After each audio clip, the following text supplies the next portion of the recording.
वाहेगुरु जी दा खालसा श्री वाहेगुरु जी की फतेह। गुरु गोविंद सिंह जी महाराज द्वारा किला छोड़ने की कथा।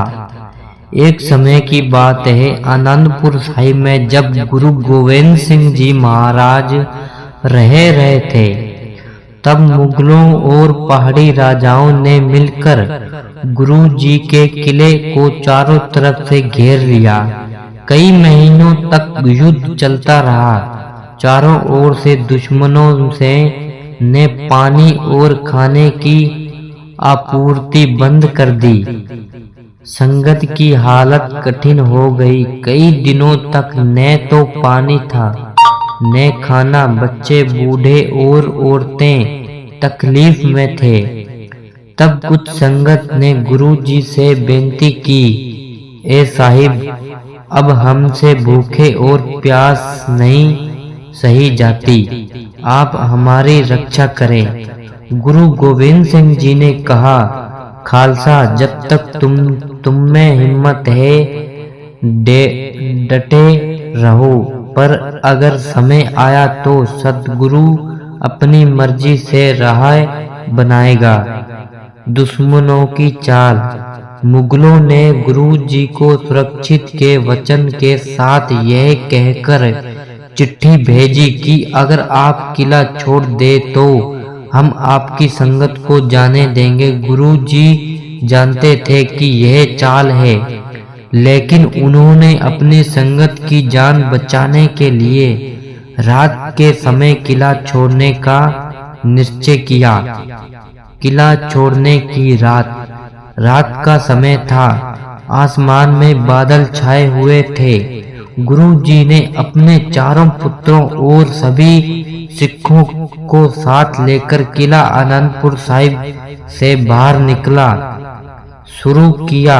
बरसात हो रही थी, अंधेरा था। रास्ते में सरसा नदी उफान पर थी।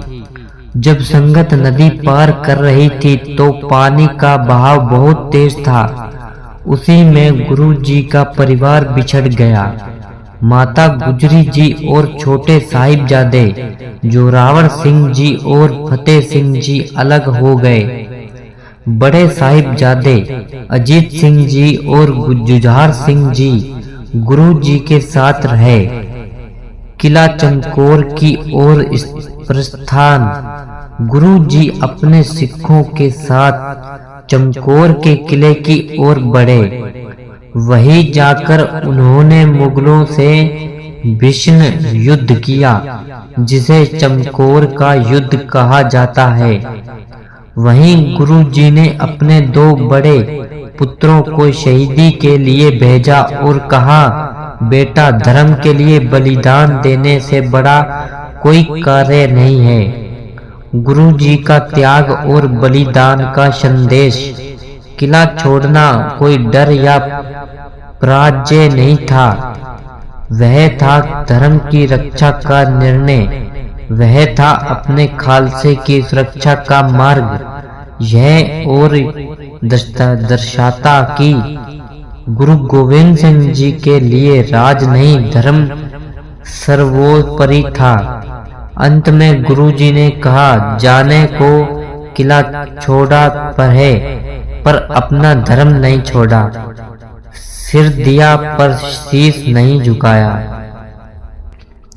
चमकौर की रात भर बारिश होती रही और दुश्मनों की फौज ने चारों ओर से किले को घेर लिया। मुगल बादशाह की सेना लाखों में थी और गुरु जी के पास केवल 40 सिख थे।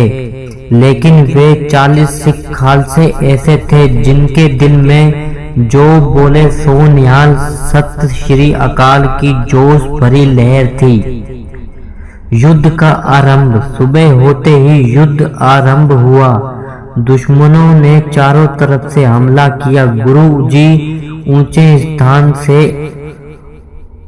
धनुष बाण चला रहे थे।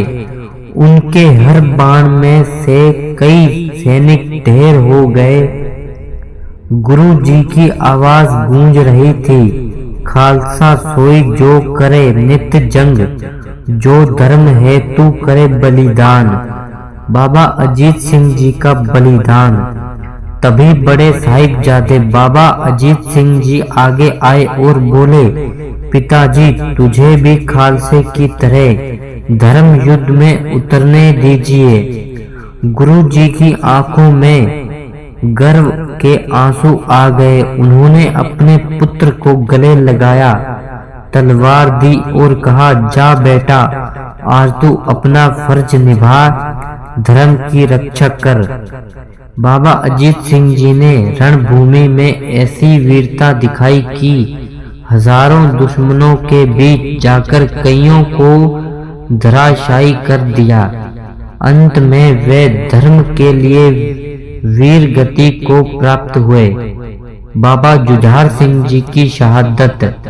बाबा जुझार सिंह जी ने भी अपने बड़े भाई की राह अपनाई। उन्होंने कहा, मैं भी धर्म की राह पर जाऊंगा।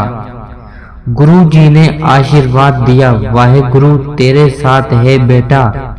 वे भी रणभूमि में कूद पड़े और आखिरी सांस तक लड़े। उनके बलिदान ने खालसे की शौर्य गाथा अमर कर दी। गुरु जी की वीरता और रहमत। जब सिखों की संख्या बहुत कम बची तो गुरु जी ने सोचा, अब धर्म का दीपक जीवित रहना है। रात के अंधेरे में गुरु जी अपने सिख भाई गन्या सिंह और दयाल सिंह की मदद से चमकौर का किला छोड़कर निकल गए। दुश्मन यह समझने कि गुरु जी शहीद हो गए, लेकिन वे दरअसल मालेट रकोटला की दिशा में आगे बढ़ चुके थे। गुरु जी का संदेश, संसार की ताकतें हमारे विरुद्ध हो, पर जो धर्म के पंथ पर चलता है। नदी पार करने के बाद माता जी और दोनों छोटे साहिबजादे एक ब्राह्मण गुंगू के घर पहुंचे। वे पहले गुरु जी का रसोइया रह चुका था, इसलिए माता जी ने उस पर भरोसा किया। लेकिन रात में गंगू के मन में लालच आ गया। उसने सोचा कि अगर मैं इन्हें मुगलों को पकड़वा दूं तो मुझे इनाम मिलेगा। सुबह होते ही उसने माता जी और साहिबजादों को सरहिंद के नवाब वजीर खां के हवाले कर दिया। सरहिंद की अदालत। वजीर खां के दरबार में जब दोनों छोटे साहिबजादे पेश किए गए तो दरबारियों ने कहा, अगर ये इस्लाम कबूल कर लें तो इन्हें जीवन मिल जाएगा। तब छोटे साहिबजादे बाबा जोरावर सिंह जी ने श्रद्धा से कहा, हम गुरु गोविंद सिंह जी के बेटे हैं, हम सिर देंगे पर धर्म नहीं छोड़ेंगे। और बाबा फतेह सिंह जी ने कहा, हम वाहेगुरु के खालसे हैं, हमें मौत से डर नहीं। उनके ये शब्द सुनकर पूरा दरबार स्तब्ध रह गया। दीवार में चुनने का हुक्म। वजीर खान ने क्रोधता दिखाई और आदेश दिया कि इन बच्चों को जिंदा दीवार में चिन दो। मासूम साहिबजादे दीवार में खड़े होकर भी वाहेगुरु वाहेगुरु का जाप करते थे। दीवार ऊपर ऊपर बढ़ती गई, उनके शरीर मिट्टी से दबते हुए, लेकिन उनके चेहरों पर मुस्कान थी। माता गुजरी जी जो किले के ऊपर से यह सब सुन रही थी, वही बैठकर वाहेगुरु का नाम लेते हुए ज्योत समा गई। यह शहादत सदा अमर हो गई। इतिहास गवाह है, ऐसे वीर बच्चे किसी और धर्म या देश में नहीं हैं हुए, जिन्होंने 9 और 7 साल की उम्र में अपने धर्म के लिए प्राण त्याग दिए। गुरु गोविंद सिंह जी महाराज को जब यह समाचार मिला तो उन्होंने गहरा दुख अनुभव किया, लेकिन कहा, वाहेगुरु तुम बख्शिश करे, मेरे चारों बेटे नहीं गए। अब पूरा खालसा मेरा बेटा है।